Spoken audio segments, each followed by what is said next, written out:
Maybe they would not support. It all depends. Let's get to hear what they have to say about the same Python Mushoki, who's our director of Vijana Uongozini, and equally, yes, politician, and Honorable Anthony Konya, who's the MCA Kiambu Township Ward. Good morning, gentlemen.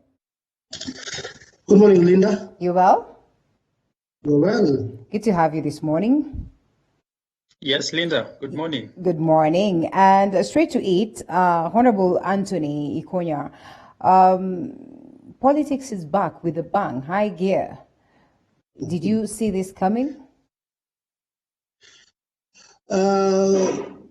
It was not expected, but I can say that to me, it is too early in the day, to get in a campaign mode. But politicians are politicians. So this is our thing. So we it's been a while. The COVID has been with us, so we haven't flexed our muscles for quite some time now. I think it's that is why we are out there, and we're trying to. But again, I know with the rumor that BBI is coming, so I think we need to get in the field, vary people, see what position the ground has taken with COVID and the back end. So I think it's a bit early in the day. If we talk about the 2022 campaigns, we need to be working for people. Probably leave for the next 1 year or so, and then begin our campaigns probably a few months before the general elections. But politicians are politicians.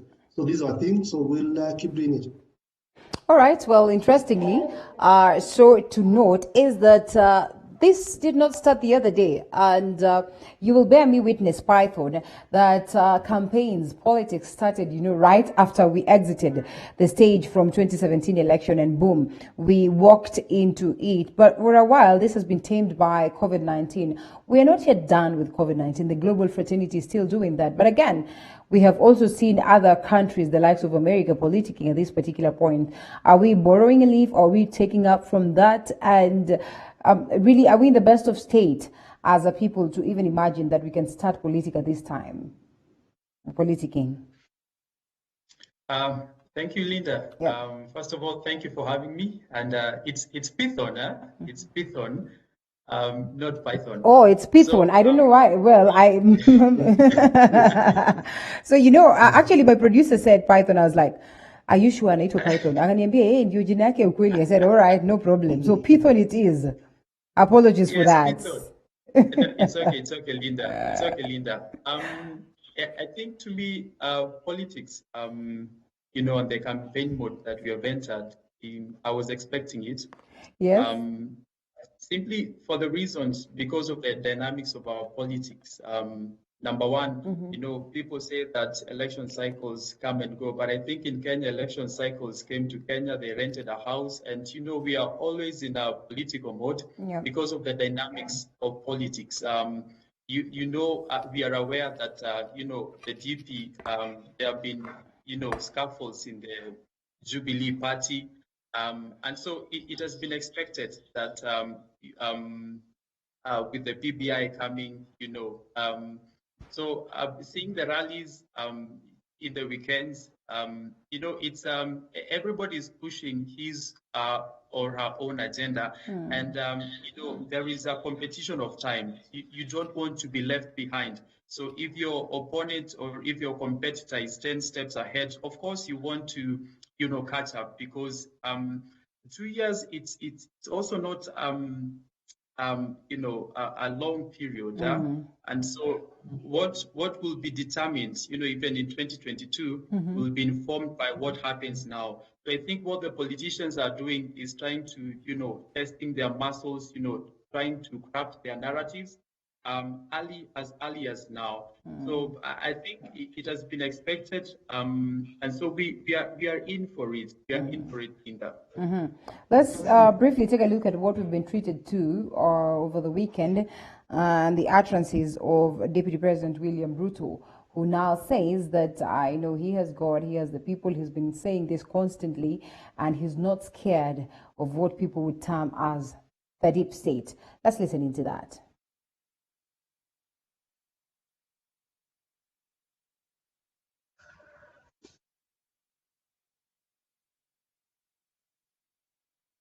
The campaigns of the DP over the weekend. Hata sijui watu wengine wako na shida gani.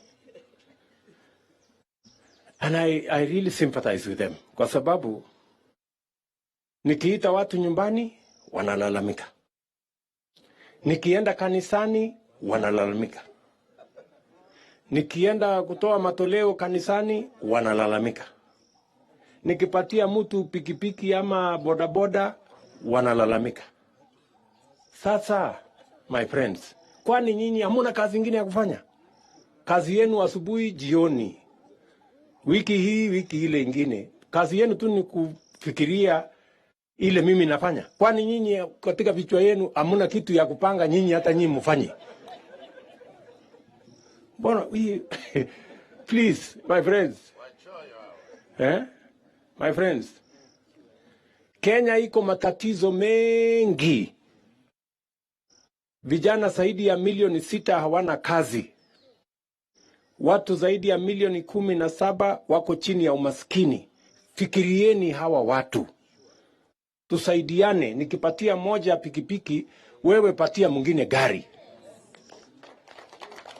Nikipatia mwingine mkokoteni, wewe kwenda nunulia mwingine kitu fulani. Wacha kulalamika.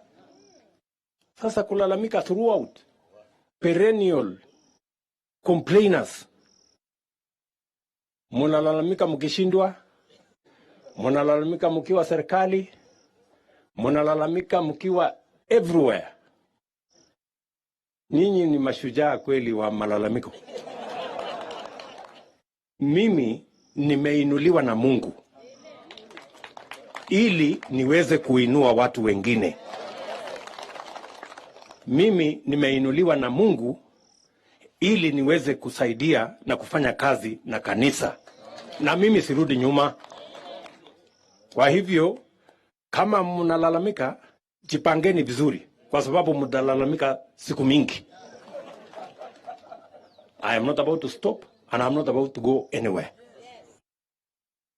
All right, Honorable Ikonya, there you go. And the DP is right there, guns blazing. He's decided that, no one is going to stop his bid. And to what one would consider genuine, at least, yes, every other time, there are complaints about his next move, his moves and all that. Just how genuine is the DP with these handouts, with these trying to impress the common mwananchi, using the hustler tag?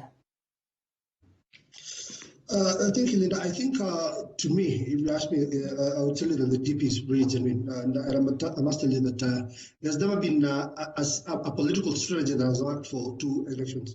So I think what the DP is trying to do is to shape the narrative for this election. And I think what it's come up with is what is calling a hustler as a movement. To a big extent, if you look at it, if you look at our population, one of the things that you'll know is that most of us, most of Kenyans, live below $1 per day. Mm-hmm. Rather, they live in a very poor state. So basically, what he's trying to do is now to bring this whole group together and pray, see if it's going to work out for him in the next general election. So it's a narrative that he's trying to peddle, but I think it's quite genuine if you ask me. this hustler thing has been there for quite some time. I have known the DP personally, and I can tell you he's a generous person. So I think what he's advancing is genuine, if you ask me. Mm-hmm. Right Honorable Raila Odinga says you should be cautious of such a person. Just like the cuckoo affair where, you will throw some bit of grains, and that is maize, to this hen or whatever, so at least it comes your way thinking that, oh, this is the best person. But before you know it, it's going to be a different affair. Yes, you will be slaughtered for sure. And many have asked, again, show me a photo of at least Right Honorable Raila Odinga donating something to the people. Linda, we didn't learn from us. So we've been with the DP for quite some time. Ruto has been in our politics for quite some time. So is Raila Odinga. And we all know. So we follow them with time, and we know that Ruto has been a generous person all his political life and career. He's been. It's not something that is just picked up. He's been like that for quite some time. Raila Odinga has been known to be very mean. We've now seen him attend as Harambee or give out money or donate to people. That is something that we do not know Raila of. Of course, we know he's blessed, he's quite wealthy, but so it's not an attribute that belongs to Raila. So I think to Ruto is genuine. So I think he just bring it on board to make sure that it brings the hustlers on board and probably uses it as a strategy to win the next election. But before we even go to Pithon, we might say that yes, he is genuine in what he does. But the question is, what stops him from taking a national approach, from making changes for the people of Kenya at large? Because what he is doing, as Ruto, appears as though it's just a short term. If things were changed for the country, if the country was made better by the leadership, then do you suppose there would be need for handouts, there would be need for tokens, there would be need for the DP to go out there and try to help the hustlers, really? I think we need to not isolate that aspect of giving handouts, or rather giving to people. You need to listen to his whole speech before he actually gets there. If there is a person who enumerates his vision and dream, and what the government is doing and what the government intends to do is a DP. Every time before he even hands out something, he rolls out a proper plan of how he would intend to. For example, if you listen to Kitengela yesterday, it took about 5 or 10 minutes, to explain what the government is doing and to tell people that he intends to roll out a program for the young people. So he spells out his agenda and his dreams every time. We only isolate ourselves to the giving part, but if you listen to him carefully, he speaks out. He has an agenda. He's a dream for this country. So I think it's important that we look at everything holistically and understanding from that point. If we take ourselves down memory lane and Pithon, I don't know whether you agree with what Honorable Ikonya says, but just reminding ourselves of the Stadia promises that were out there that have constantly been taken rounds and rounds of social media, just as a reminder to the people of Kenya.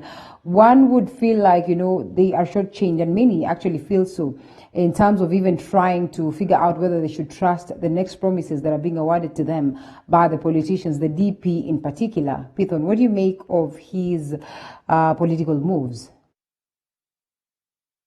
About the promises, this is my take, that sometimes political parties come with very big and beautiful manifestos, and the person that is charged with the responsibility is basically the person on the driver's seat, and that's the president, whose deputy is now William Ruto. Yes, they did make many promises, one of them being the Stadia, and some of those promises have not been fulfilled. But having said that, what the deputy president is trying to say is that, the initial vision of the Jubilee Party, there have been some, forces, and those forces have made it very hard and very difficult, for the Jubilee administration to achieve their goals. So I think what he's trying to say is that if people give me an opportunity, then there are those things that we have not been able to do because of the challenges in the party. And if you give me an opportunity now when I'm in the driver's seat, then I'll be able to accomplish and I'll be able to fulfill most of those promises. Because even as you can see, even in his trail, his heart is with the young people, and everything to do with empowerment. So I totally believe that if a president or if a political party is in power, I think it's mostly dependent on the person who's driving the party or the party leader. Mm-hmm. Okay, yeah, and there's been evidence of differences within the Jubilee Party. But even before it gets to that point, it's been obvious that, yes, there's some people within the Jubilee Party that are firing shots at the DP in what seems like an agreement between the two, that is with President Uhuru Kenyatta, that there are likelihoods that he's going to support that is the DP's presidential bid.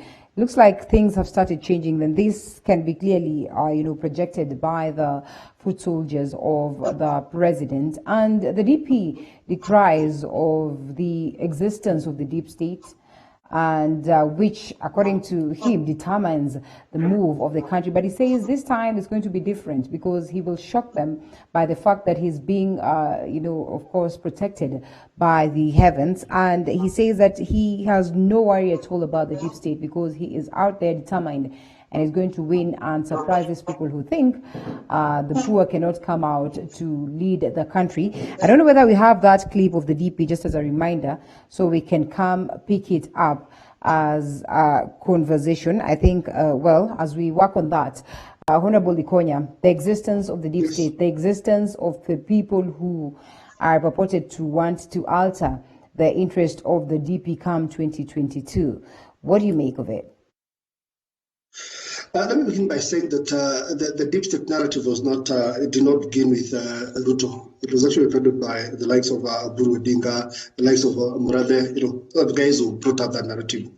And I could agree that there exists something called deep state. Government, politics. I can tell you, the people who call the shots, they are political brokers, and what they do is that they want to find their way into the next government for, they're entrepreneurs, so to say. So these are guys who call themselves deep state. But I must say that the DP knows, and he has been in government, so he knows.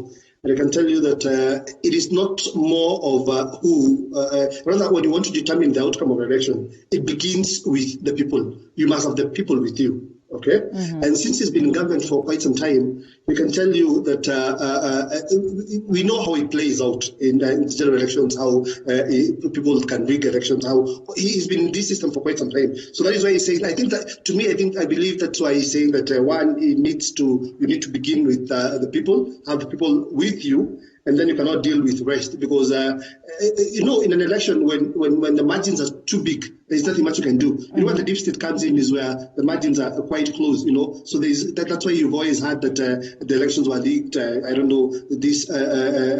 This constituency, the results quite a bit late, Those are the things that plays out during an election. Those are the things that a deep state will try to influence. Those people, the people who call themselves so, will try to influence. Mm-hmm. But I think what the DP is now trying to tell people that we've come from Kenyan politics are mature, and I want to believe that Kenyans have become of age. We can now make decisions not based on what is being told to people by a certain clique of people that purport to be powerful, but we've come of age and we can now make decisions based on the needs that we have, based on the agendas that various candidates have. I think that's what the DP has been saying, that we need to go out and sell our agenda to the people, mm-hmm. and not keep telling the people that in as much as I sell my agenda, in as much as the people, they still exist, like what in the US we call an electoral college. The deep state is not an electoral college, because that is not our setting in Kenya. Mm-hmm. So I think we need to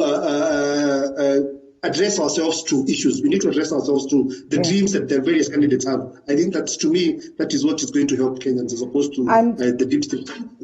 In this case, then the question would be, Honorable Ikonya, is that we've seen politicians are, some genuinely subscribing to the ideologies of the DP or any other party, and others are, after, say, the money, as many have argued, that there's been lots of money that is there towards the campaign trail of the DP. Most of the politicians have been purported to have taken that route or that direction just so they would enjoy some of these monies, but in real sense do not really hold, so much support for the DP, or do not hold him high in high regard, or neither do they subscribe to the ideologies that he is trying to sell to the people. Well, gathering from what you say, how would you ensure that, you are not misinterpreted in this case? Linda, I quite disagree with what you're saying, but I can tell you something.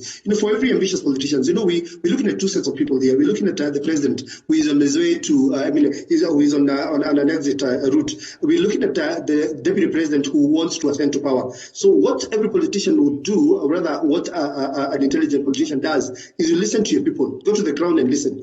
what is it that your people want? So you want to associate with yourself with that person that your people want. And I think, and I can tell you, I can promise you something. In the next couple of months, there's going to be a political exodus. I'm telling you, most of the people have taken stance based on what the government is doing nowadays. What we call in the Mtaani language, selling fear. Most of the members of parliament have kept quiet because if you talk, then they're going to get into CDF kitty, investigate. The next thing you hear is that you are being taken to court and that kind of. That is why most politicians have kept quiet. But I can tell you, people look into where the government is most likely going to come from. Yeah. So I can tell you there's going to be a mass exodus from the function that we call Kieleweke into the Changa Changa movement. I talk to these people. I can tell you, last week I was talking to a very senior senator who holds a very high rank in the Senate, who happens to be on the Kieleweke function. Certainly me, I've listened to my people. And if I stay on this side, most likely from the region I come from, then I'm going to lose my seat. But, I'm here for in the meantime, and then when the political time is right, then I'll jump, I'll go to their side. So, there's going to be a political exodus. You wait and see. Well, it's pretty much hard to find someone, acknowledging that. But Pithon, what do you suppose are the stakes for the DP now that it looks like Ikonya agrees in a way that yes, the exodus will exit towards the DP, an effect to the DP's party, and the likelihoods that he's going to be the person who's forming the next government? Just to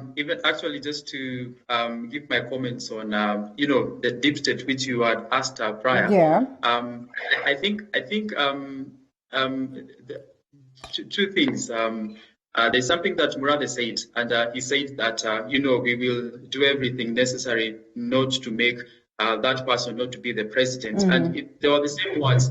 They were reiterated by, the governor of Mombasa, who said, tutafanya lolote, huyu mtu asiingie. And what I'm seeing with the system or with the system itself is that they don't have an agenda that resonates with the people. Mm-hmm. And number two, they also don't have a candidate even for 2022. Mm-hmm. So I think to me they are a few steps back. So in every but Baba hinted yesterday that their likelihoods, and we've seen Murathe fronting Baba, we've seen Atwoli fronting Baba, and Baba says that Baba is still fit. Okay. And in every election we will say that Baba has one more bullet. 2027 Baba has still one more bullet. 2032 Baba has one more bullet. I think his time is up. And what the system or what the likes of Akina Murathe are lacking, they don't have that, strong personality, that charismatic person to sell to the people. Because if through my observation, I've seen that everywhere the deputy president is going, for example, he was in Kajiado County, and he had, I think, over 21 legislators. He's sending a point that, I'm not alone, that I have a formidable force with me, and I'm not doing this thing alone. Mm-hmm. So I think to me, he's so many steps ahead, and it will take a lot of time for the other camp to try and catch up with them, because they lack an agenda. If the agenda is selling a referendum, if their agenda is trying to impose their interest to the people, that won't work. Mm-hmm. And you can tell even by the cycle of the crowds, when the deputy is in Kajiado and he says a few, the crowd is excited, it's electrified. Mm-hmm. But on this other side, when you go with the Pithon, let's agree that it's not always the crowd that determines. Sometimes you can whip lots of crowd. And what Baba said yesterday, by the way, you can see all of these people. And, the Mombasa governor says, wataleta pesa, tutachukua, watafanya nini. But is that really the determinant factor? And before, you come to wind up on the same, let's listen in to what happened or what culminated over the weekend at the coast. Nilikuwa niko na shida hapa kiunoni.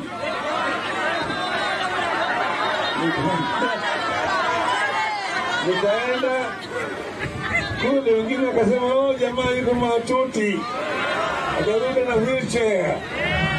Oh, mwana nimerudi. Mwanake mnaniombea mimi. Na shetani akashindwa. Sivyo? So samboja alinipiga simu akasema bwana nataka uje Taita. Not enough crowd or good enough crowd to match up what was in Kajiado, Pithon? Okay. Well, of course, we've not seen them, but at least the voices could tell you.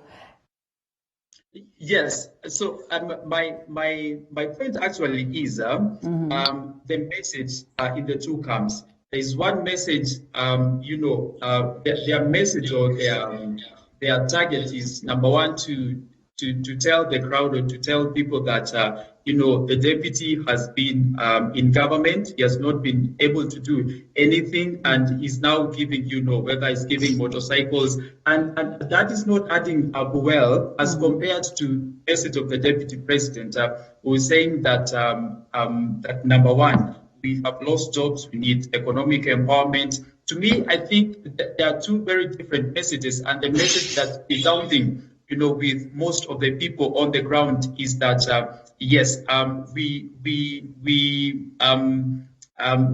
are all hustlers, and this nation belongs to all of the hustlers, regardless of whether you are a Mama Mboga. I think that narrative sells more as compared to this other narrative of negating, or trying to say what the deputy president has not been able to do when he has been in government. All right, Honorable Ikonya, let's come to this Katyn edition of the Daily Nation.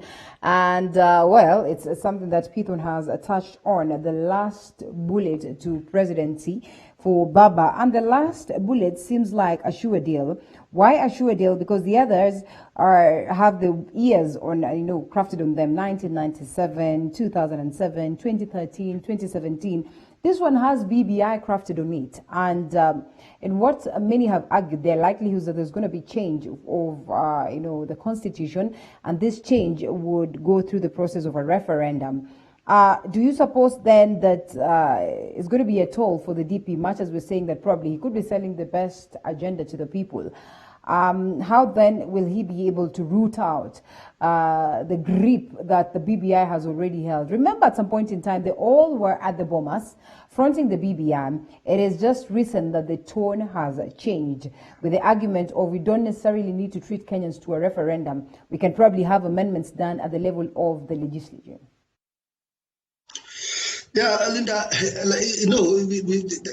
daggers have been thrown, and I can tell you it's really going to be fierce. What I can tell you is that I can foresee a situation where the first battle we're going to have is not even 2022, is a BBI baton.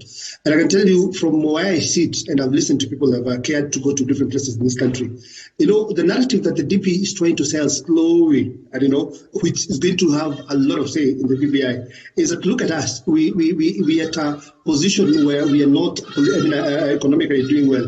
We're in a position where we need to empower people. So the reason why that narrative is being sold is that when the BBI comes, we should now tell our people, look, is it time for us to add a burden to our people as opposed to now bringing in cushions that are going to help them get back to business? Or do you want to have a document with us called the BBI that is going to add a burden to us, that is going to be, of course, a whole lot of, to what they're calling to expand the executive, So I think, Linda, let me tell you something. Politics, there's so many ways of, I'll teach you some bit of politics, like meet you one-on-one, and I'll show you how these things are, how these things are done. The DP is not only selling a narrative for 2022, but also for the BBI. So he's simply trying to tell people that we have an economic crisis. That's what we need to address first. And I can tell you, I can foresee a situation of BBI falling on its face. That one I can tell you. And therefore, let me just go a little bit back to what my friend just said. If you look at what Raila did over the weekend, as opposed to what Ruto did over the weekend, what I think Uhuru is still committed to making sure that Ruto becomes the president. I think that first agreement is only taking a different route, because the surest way of having Ruto become the president is bringing Raila against Ruto. That is an election that will have won by 9 in the morning. Are you convinced that is the case, really? You Yeah. suppose that is the card that is being played, Python or Python?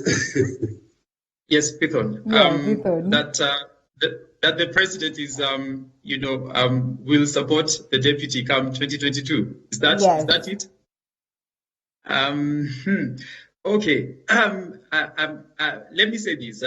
Number one, I know if it is that card being played, then I think it has had its own consequences in terms of the Jubilee. I really believed, when in 2013 and in 2017, the goodwill of the two people coming together to unite this nation. I really believed in what they were doing, and it would have set a good precedent even for other political parties. But now what we are having is a divided, political party, and if that card is being, played by the president at the expense of the party, then I'll be really sad, because yes, we will gain. Yes, the DP will become, president 2022, but we will have lost, the political party. I'm not sure what Honorable Likonyi will say, but I don't want it to be at the expense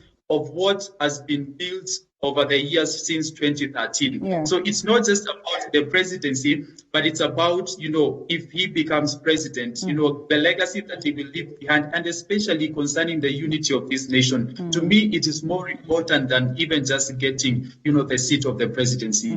And I mean, this would be my question, Honorable Likonyi, as you respond to Python. What makes you think Right Honorable Raila Odinga is not woke, is not, also looking at his cards right, knowing very well that politics is a game of interest? What makes you think that he will be so foolish to sit pretty and assume that President Uhuru Kenyatta is bringing him together because is bringing him on board because he has his interest at heart, or the interest of the people of Kenya at heart?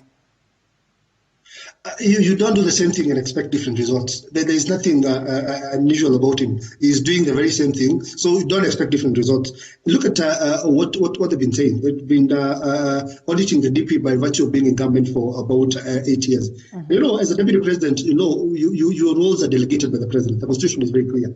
So the question that maybe later the DP will be posted is, you've been in a very influential position. You've been the prime minister of this country. Tell us, what is it that you did when you had the power and the ability to do, and you could act, a prime minister, in terms of being able to deliver your more position, as opposed to a deputy president who is on a delegated, he expects the president, the law is very clear that unless the president delegates things to him, there's nothing much that he does. So I think that is what you'll be seeing cut across the conversation. But I can tell you, is the very same thing that he's been doing. The football match thing, I saw him do that at the coast over the weekend. It was the very same things. So I don't expect one to do the same thing you've been doing and losing the election, and do the same thing and this time expect to win. What I'm simply telling you, Linda, is, there are things that you do thinking that you're doing ills to others when you're building them. What the government has been doing has left Ruto at a very good position. People are sympathizing with him because his people are being accused right, left, and center. Are Kenyans still at that note? Maybe we should loop in Python on this, where there will be whipped, or the leaders would whip sympathy votes, and they would get to that point. Don't you think that Kenyans are enlightened enough in terms of matters politics, more involved, to even imagine that they would sit down and look at someone and feel pity for them, and look at how they've been frustrated by their opponents, and decide that they will be voting for them? In regards to sympathy votes, it's not just a matter of, Honorable Likonyi has been in the party. He's now being fought in the party itself. So we are going to give him votes. I think it's more than that. Sympathy votes, it's more than that. So when you're looking, at either DP or anyone else, who has served under President Uhuru, and they have gone back to, way even to 2002. Someone said that, the person who introduced Ruto to the people will have a very difficult time trying to convince them otherwise, because it's not just sympathy, but he has been able to serve, faithfully, and he has been very loyal to the vision of the Jubilee, and you can sense it and you can see it even in the passion, when he speaks about the Jubilee. And he has not, defied his president until, the recent happenings and the challenges inside the political party. So the sympathy votes is not, he has been, chased away, but he's now been seen as this person who is loyal to the president, and he has been able to execute his duties, faithfully, even up to this particular time, because people would have expected him probably to,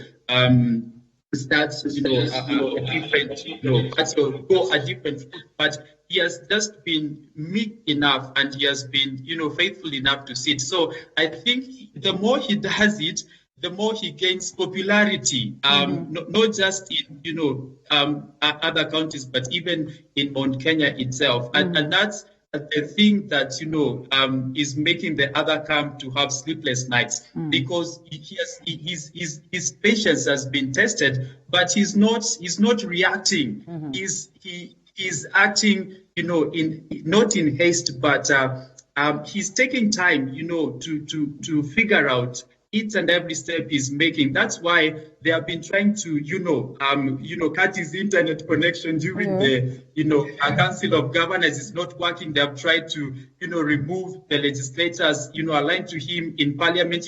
There's nothing that is working, because he's very slow to act, because I think he's a person who listens very carefully, and is a person who takes his time even before, doing something. Because even during COVID, he was very silent. The churches, yes, were closed. He was still silent. But now, I think he has come at the right time, because if he would have come during that time, we would have, bashed him. So I think he's a very shrewd politician. And as Honorable Ikonya said, something about Raila is that he's predictable.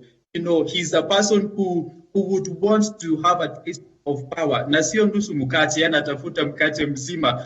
So to that extent, it's very predictable, and that's why he has said that you cannot be doing the same thing and expect different results. Is he very predictable? That is one thing we need to know, because of the political moves that he's been making over the years.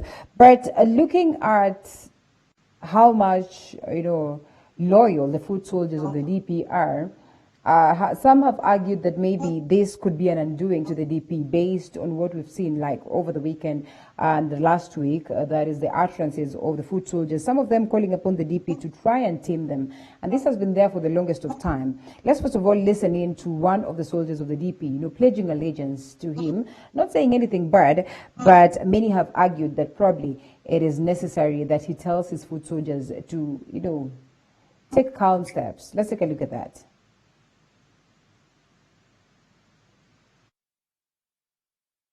Wale walikuwa wanasema ati Kisii ni ODM, ulisikia wapi? Ulisikia wapi? All right, that is as simple as ulisikia wapi. I think, of course, in reaction to the fact that, who even imagines that there's someone who can come in on board and beat the DP. We've not been able to get that clip clear, but all the same, I know we're privy to what, of course, the foot soldiers or the allies of the Deputy President, that is Dr. William Ruto, have been treating us too. And Oscar Sudi, behind the bars, we wait to see what will happen or what will culminate, as to his case today. Honorable Ikonya, is it necessary that the DP tames his foot soldiers? Could they be an undoing to his presidential bid, or they are instrumental based on how they are approaching issues? I'll give it a two look. One is that I quite agree. The DP, as my brother Peter said, has seemingly been very cool. That's why I was telling you about sympathy, because what people ask is they never ask wanamuuliza nini. Why? Because he takes his cool. It takes time to articulate on things. So he needs to also tell his people and have his people take cue from the person that he is, so that it's seen across board that this is something, this is the outfit that all of us can agree on. So that I quite agree that needs to be done. But again, number two, in politics, if you look at what Murade is doing, for example, we know that Murade is speaking for someone. And at times, you need to have within your movement a person who can say what nobody can say. Those are the likes of Sudi, those are the likes of Nino. There is when you on the forefront and you're the president, you want to look clean and sweet and that kind of thing. But you also need a person who can say something within your camp that cannot be said by anybody. And you see, once that word goes out, it goes to the people. So the only thing that you need to do quickly, and that's a political strategy, is you dissociate yourself with the sentiments of that person. But briefly, you know what they said is probably something that you believe in. But since the language was not very good, so you distance yourself from the sentiment of that person. So, but all the same, we need to have a conversation around that, because last week we were treated so much, so much, and I want to go back there. At times, even when you want to say something, language matters. There's a clean way that you can pedal out or rather you can say something. But let me take you back, Linda, to something. Yeah. The conversation about mothers. It's been a long conversation last week, so I'm sure it's a stale conversation. But let me say this: it began with the founding father of this country. The father to the president now. Yeah. If there's a person who was volatile on women when in his speech was Mzee Jomo Kenyatta. I don't want to get back to that. The last time I heard women being mentioned was during the ICC. And someone said, and it was then the president, now Uhuru Kenyatta, talking to Raila Amolo Odinga, asking, "Kwani heki ni kwa mama yako?" That is something that is on record. I'm sure you have it. So then we had Aden Duale talking about Pesa Sio ya mama yako. So I think we need to address ourselves as a people. This is a cultural thing, as a country, so that we need to respect our mothers. So let us not now sensationalize something because it was said by this person.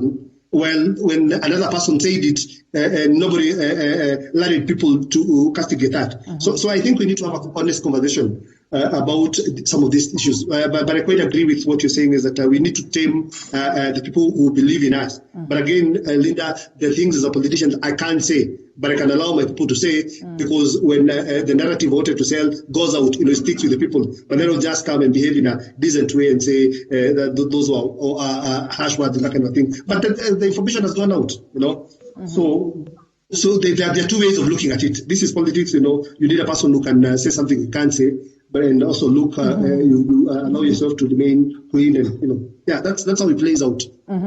Okay, and in a bid to get someone who can speak what everyone can't, or what most of the people can't, one would argue the likes of Joho have been that to the ODM party leader, Right Honorable Raila Odinga, the likes of Babu Owino, and he toured this stronghold that is the coast over the weekend, and he is set to traverse again to Nyanza, or the size of Kisii and all that, in what many say that it will be a counter after the DP was there. The struggle for the South Nyanza is on, and we see, of course, what is also happening to the likes of Obado, in what people have argued are, a counter after he declared his allegiance to the deputy president. I mean, what do you expect of the Migori, the South Nyanza politics, which, again, for the longest of time has been a stronghold for Baba? No, Linda, before you go to Python, let me quickly say something. Baba, I sympathize with Baba because Baba has been in politics for quite some time. One thing Baba knows is that if you allow other people to set pace for you, and I think Python said that quite clearly, that the DP is way ahead in terms of the campaign, is way ahead because he's now setting pace for Baba. Baba is following what Ruto is doing. So after Ruto leaves a certain region, Baba too is there. Baba faces a lot of problems elections in his backyard, where he's the political priest in Migori. And I can tell you, Obado will carry the day.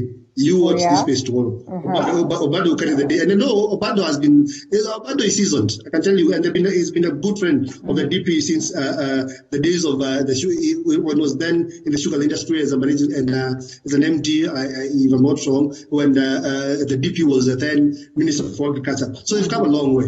So Baba is now very senior. What really will inform him carrying the day? Because many have argued that even the MCAs themselves at that level are being threatened. Would this be informed by, genuinely, of course, the MCAs acknowledging that Obado is the right leader for the county, or this again will be pushed by these claims of threats that we've heard?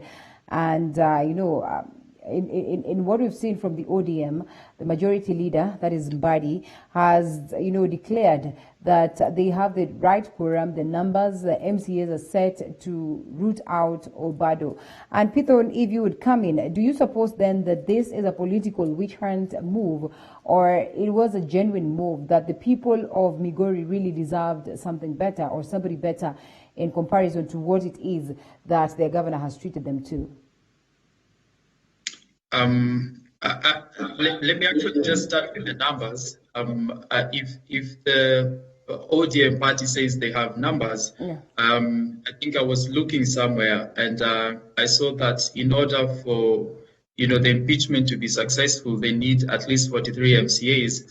And ODM at that particular time, I think through the party leader, said they had only collected 23 signatures or consentment from those MCAs. So I think it's a tall order, and it's going to be very difficult for them. But to me, if and this cuts across to all governors, and I think we have at least like 10 governors who need to answer questions about management of funds. To me, I wouldn't like it to be political.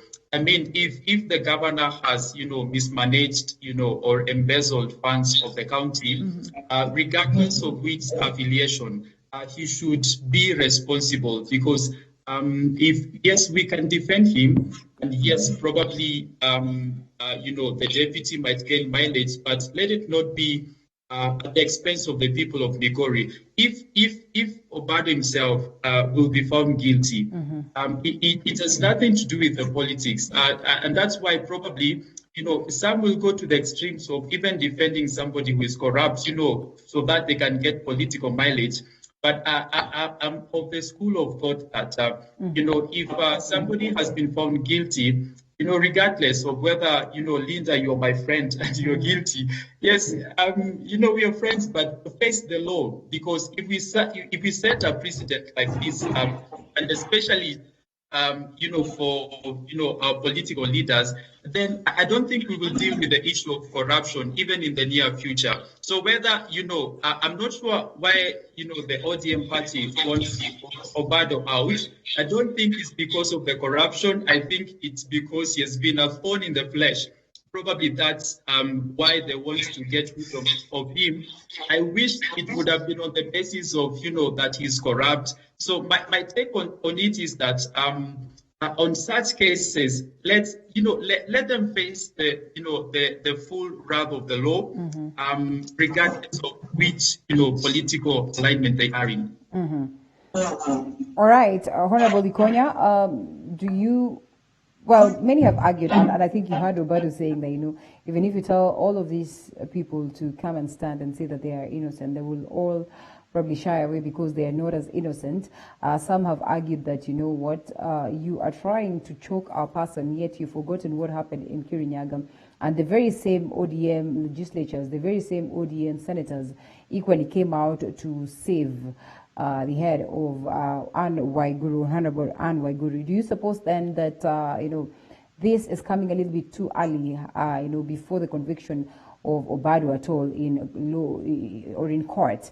And as many would have argued that maybe it is unfair for them to talk of matters impeachment, yet the courts have not declared him, guilty. Linda, let me tell you something. Let me advise Pithon, because I can see Pithon as a future. And I'm sure he's going to be a politician, a big politician in this country. Let me tell him, there are a few things you need to know. One, we lost the war on corruption a long time ago. And I'll give you this with certainty. I happen to be, and I'm saying this first time, it depends on which political function you are in for your case to be prosecuted. Just like you mentioned, the case of Waiguru, the same people who saved Waiguru are the same people who now want to strip down Obado.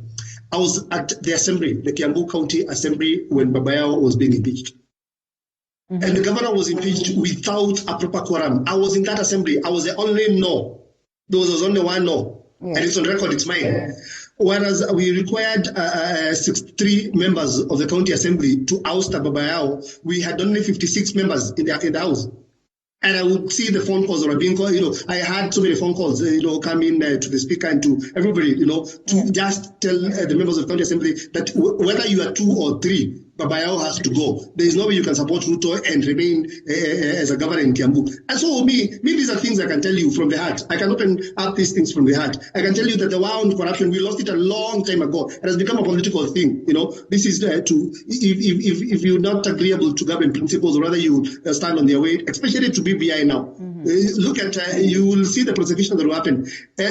In very, at times, others are sacrificed so that there can be a bait for others. So I'm telling you, this fight on corruption is not genuine. I can tell you Obado is being fought, not necessarily because it's corrupt, because there's so many governors who are corrupt, but the timing is to favor a political, a certain political move, because the prosecution again has the element of timing. At what point we are now headed to the BBI? Look, watch closely and see. Anybody who is anti-BBI should now start fearing for their lives, because they'll be behind bars very soon, or rather they'll rule out, they'll be told not to step to office and that kind of thing. So me, I've been in this thing, I'm inside this thing, I'm giving you a very honest, something that you not hear from anyone. We lost the war on corruption a long time ago. What we have is pure politics. Linda. Well, yes. Linda. Yes, can I weigh in on this? Sure. I think I feel very broken-hearted and I know what Honorable Likonya is saying is true, that yes, there's a lot of political, it's not even about Obado, and it's not even about whether he's corrupt or not. It's about, the political affiliation. And I think it's going to cost us going forward. And I think the interference of the, political class, in matters of integrity, in matters of public finance, I think to me really breaks my heart. Yes, we may do politics outside there. We may sell our agendas, but when it comes to everything to do with Wanjiku and the resources, I think we need to our politics needs to be above reproach, and I think that's where we need to be going towards that. Even if one is my friend and he has been found corrupt, regardless of whether he's bringing, 5 million votes to me, if he is corrupt, he's corrupt. I can still, yes, I know I will have the consequences, but for the sake of the future generations who are going to come, I know it's going to cost, a lot, and especially to the political class. But if we still continue, defending people who are corrupt, if we still continue affiliating ourselves to people who have embezzled funds, then there's no hope in our politics. And I think what either the deputy president or the BBI needs to bring out is the message of corruption. If the DP comes out strongly against corruption, I can assure you, I don't know what Honorable Likonya will think about it. If he comes strongly against corruption, I think to me he will have a few. Not even a few votes, but he will get people to back him up. He becomes very strongly. Even in the BBI, if it comes out strongly with issues to do with corruption, anyway, anyway, that's my point. Maybe it really hits. All right. Okay. Before we get to wind up, and as we pick on that one, the likes of Honorable Musalia Mudavadi of ANC, have been very vocal on how best we can deal with corruption, and with tight stance in regards to the same, arguing again that probably we've not been genuine with dealing with corruption as of now. The Jubilee Party, or the Jubilee, of course, the ruling party, has not been very genuine in dealing with corruption. He says he's out there for his presidential bid. He's not going to allow anybody else to take up that, or he's not going to back anybody else. It is time that the rest equally back him up. With this candid and, very rigid talk on matters corruption, does he stand a chance, Honorable Ikonya? No, and Musalia Mudavadi has been mentioning corruption in this country for the issue of the cemetery. So he's I am sure what he thinks is that if you peddle that narrative about corruption, you will carry the day. But I'm sure Mudavadi is not honest. He's been mentioned time and again. I think what we need to do in as far as corruption is concerned, we need to bring ourselves, or rather to give ourselves, some very strict laws. We need to give ourselves, because we cannot trust anyone. Nowadays, it has become really hard to trust people. We've just come from COVID money being lost. So what we need to give ourselves is, one, independence of the judiciary, allow the judiciary to work independently and allow them to prosecute those cases without political, being handled politically by politicians. Number two, we need to go back to parliament. Let us get ourselves very strict laws. Let us bring ourselves laws that will, nowadays we're living into the discretion of the court to say that your office has now become a crime scene, so you can't step to your office. So you're told not to go to your office. But we need to have that anchored in law. Yeah. That's once you mentioned. Yeah. All right? The first thing, it is very clear that you can't step anywhere close to your office or anywhere close to what you do. But now we're not living into the discretion of courts and you see, it began with Babayawa and the governor for Samburu. It was then political to have them out of office or not get to office. But you see, since precedence was set, so anybody who comes after will now go through the same treatment. But we need to anchor this in law. We need to have some.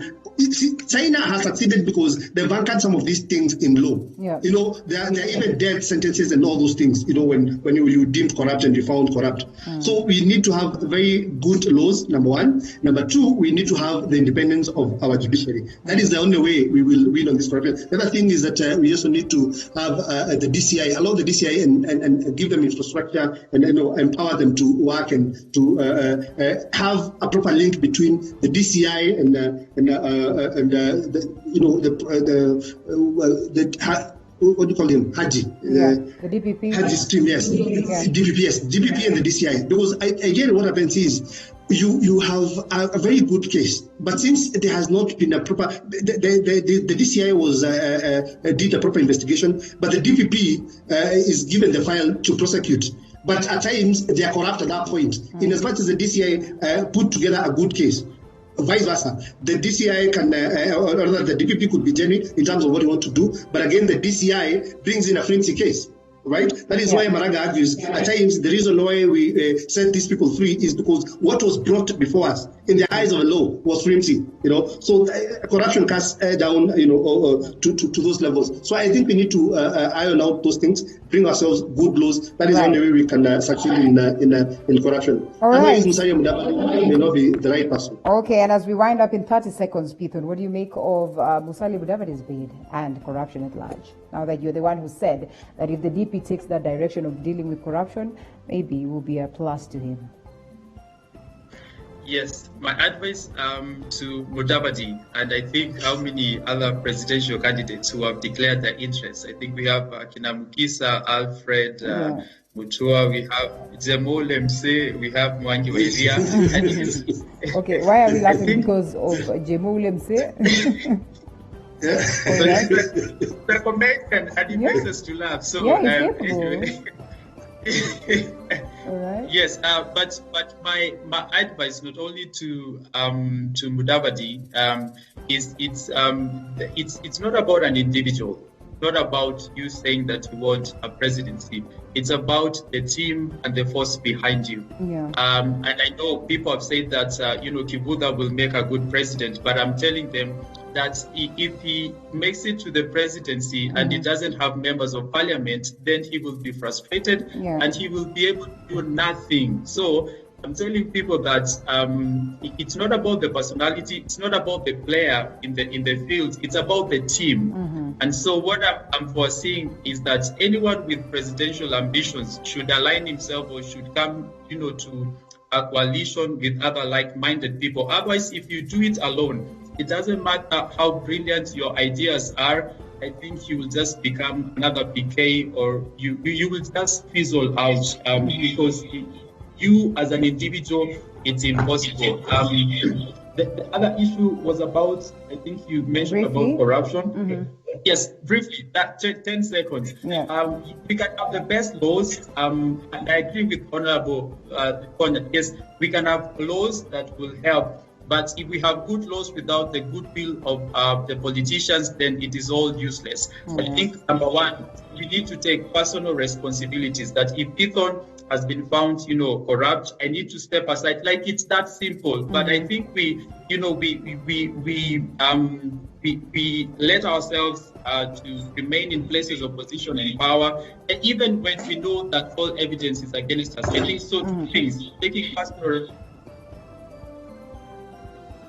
All right, and relating on that note, but I'm sure point is home. Pithon Mushoki, Director Vijana Uongozini, and Honorable Anthony Konya, who's the MCA, Kiambu Township Ward. Thank you so much for the great insight. That's where we get to log out the conversation on the politics of the weekend as we cross over to a different conversation altogether. It's all about the lifestyle, and it's Matters Musical Monday. Some bit of music outlined out there for you. We'll be having an artist that is Samaritan as we get to see what music he has in store and his future plans, and also his tips on how he's dealing with COVID-19 at this particular time. But importantly, it is Monday, breakfast tips of the week on standby, and that's what I'll leave you with, so we get to understand the simplest ways of baking Swahili bajia. Take a look.